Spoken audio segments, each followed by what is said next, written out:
விடுதலை பார்ட் 2 இந்த படம் நல்லா இல்லைன்னு சொல்ற முட்டாள் பசங்கள்லாம் இந்த டயலாகை கேளுங்க. அதிகாரத்தில் இருக்கிறவன் அவன் கதையே அவன் வரலாற எழுதிடுவான். ஆனா நம்ம வரலாற ஒரு கதையா கூட எழுத மாட்டான். நம்ம கேட்டு வளர்ந்த கதை தான் ஒரு தலைமுறையே உருவாக்கும். நம்ம வரலாற நாமே எழுதுற வரைக்கும் நம்ம அதை கதைகளாச்சும் சொல்லுவோம்.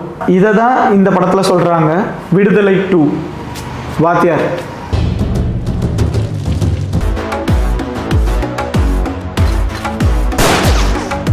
விஜய் சேதுபதி ஒரு கேள்வி மாதிரி கேட்பாரு. வண்டியில வந்துட்டு இருக்கீங்க, வண்டி வந்து ஸ்டீரிங் லாக் ஆயிடுச்சு, பிரேக் பிடிக்கல, கண்ட்ரோல் பண்ற நேரத்துல வந்து எதிர்க்க ஒரு 5 பேர் இருக்காங்க, நேரா போய் அவங்கள மோதணும், அந்த சைடுல இருந்து திருப்பணும்னு பார்த்தா அந்த சைடு ஒரு ஆள் இருக்காரு, இப்போ நீங்க என்ன பண்ணுவீங்கன்னு ஒரு கேள்வி கேட்பாரு. அப்ப அங்க இருந்து ஒரு போலீஸ் வந்து என்ன பண்றது, ஒரு ஆள் தானே இருக்காங்க, அந்த ஒரு ஆள் அடிச்சு தூக்க வேண்டியதுதான், 5 ஆளுங்களை வந்து நம்ம கொல்ல முடியாதுல்ல அப்படின்ற மாதிரி ஒரு விஷயம் சொல்லுவாங்க.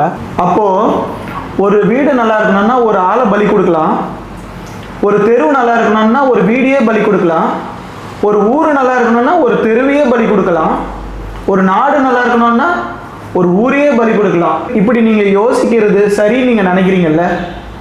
சரி, அந்த ஒரு ஆள் உங்க அம்மாவா இருந்தா, அந்த வீட்டில் வாழ்றது உங்க குழந்தையா இருந்தா, அந்த தெருவில் இருக்கிறது உங்க ஆர்வ காதலியா இருந்தா, ஒருத்தரோட வாழ்க்கை முறையை, வாழ்வாதாரத்தை, வாழும் இடத்தை பெருவாரியான மக்களுக்கான வளர்ச்சிக்காக அளிப்பது எவ்வளோ பெரிய கிரைம் இல்லை?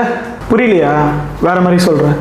இப்போ நீங்கள் எங்கே வாழணும், என்ன சாப்பிடணும், என்ன உடை உடுத்தணும், எந்த சாமியை கும்பிடணும், என்ன மொழி பேசணும் அப்படின்றத இன்னொருத்தர் தீர்மானிச்சா சரியா? இல்லைல்ல. இதை தான் இந்த படத்தில் சொல்கிறாங்க.